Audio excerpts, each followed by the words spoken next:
Hello my friends, and thank you for watching this short video. And the theme of the video is merely a reflection. Do you dare to dream? I dare to dream the dream that my heart is experiencing right now on this, the feast of Francis of Assisi. And that is to honor the dream, the vision, to step out of my comfort zone as a risk taker, as a committed Catholic Christian, independent, contemplative Franciscan monk, who lives a simple life here in my monastery without walls, to dream God's dream, that one day all faiths will be one, that all mankind will come together as one loving family, and dream the same dream, for unity, for peace, for fellowship, for agape around the table of a loving God.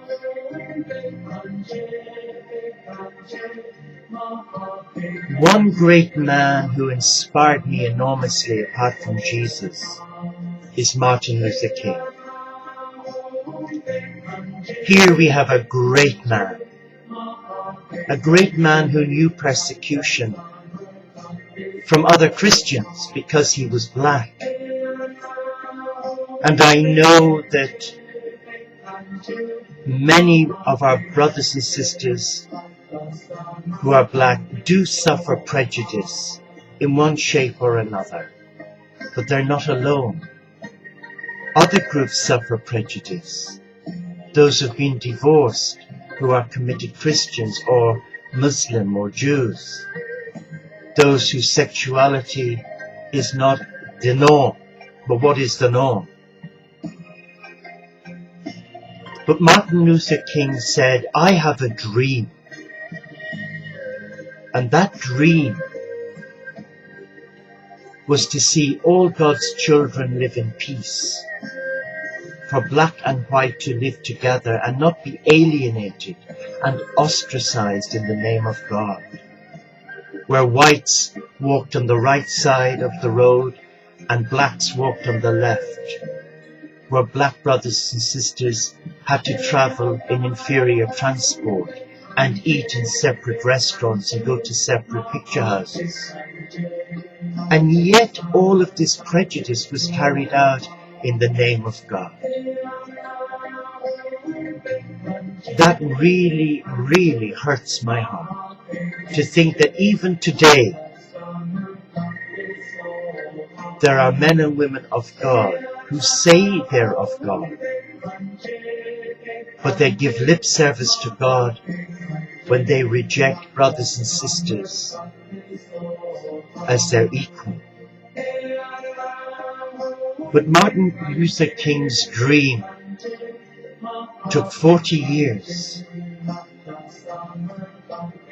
And Jesus spent 40 days in the wilderness discerning what was his Father saying to his heart.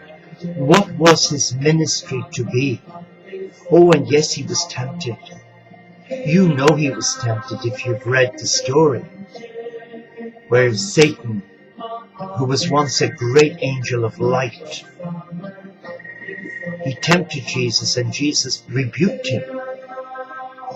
But the dream of Martin Luther King should be our dream too. That one day all men and women, regardless of their color, their creed, their sexual orientation, their disability, their political persuasion, should be one and should be loved as one. And Martin Luther King never did see his dream fulfilled when Barack Obama, a black man, was appointed president of the whole of the United States of America. And I watched that inauguration from start to finish.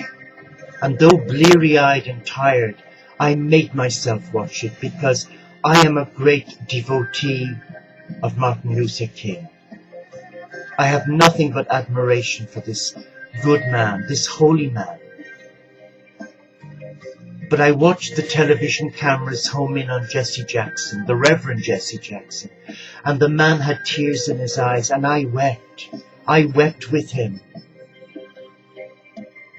I wept because I knew what he was feeling in his heart, the prejudice, the injustice carried out in the name of God against a suffering people. And to see Martin Luther's vision become a reality through the inauguration of Barack Obama was a miracle. And it was a dream fulfilled through prayer, through love, through patience, through risk-taking. So today when I say, I have a dream, my dream is not my dream. My dream is what God gave to me when Jesus spoke to my heart through Francis as I knelt at his tomb in Assisi in April 2008. And the dream was very simple, to embrace all faiths and none, but to consolidate a group of men and women of all ages, all lifestyles, all beliefs, to come and live together, like the Taizé community. But in Taizé it's primarily an all-male community, but they represent the whole Christian faith. Whereas the Teo community of St. Francis represents, or should represent, all beliefs and none. And within our small family, we are an international community around the world where ordinary men and women of different beliefs live a simple life following in the footsteps of Francis of Assisi.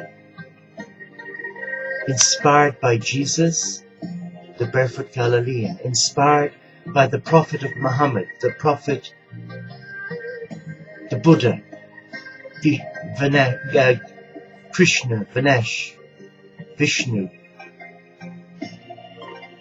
Gandhi, Martin Luther King, all the great mystics, Teresa of Avila, Little Thérèse of Lisieux, Bernadette Soubirous, Sri Chinmoy, all peacemakers in their own right, all with a dream, who prayed for peace.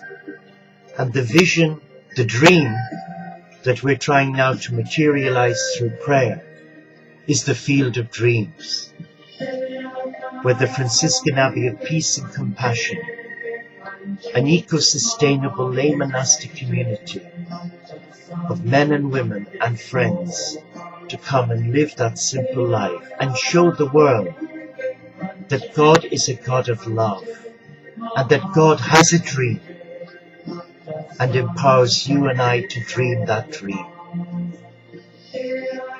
that we will all come together in love.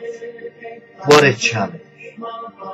And it is a challenge because so many of my own brothers and sisters within my own church, within the Christian church, they're not keen because they feel they're having to compromise. God isn't asking us to compromise. God is asking us to embrace our heart and embrace the divine in each child of God, regardless of their labels. And not many are willing to do that because they're stuck. They're stuck in old ways, that their belief is the one true belief.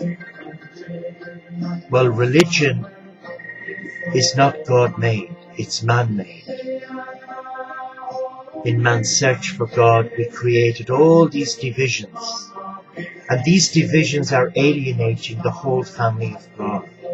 And today, on this great feast of Francis, we have a man who is a pacifist and who from the 13th century has touched many lives of ordinary men and women to follow Christ, to follow God, and give their lives for peace. Are you willing to give your life for peace and unity for all faiths? Are you willing to dream your dream? Namaste.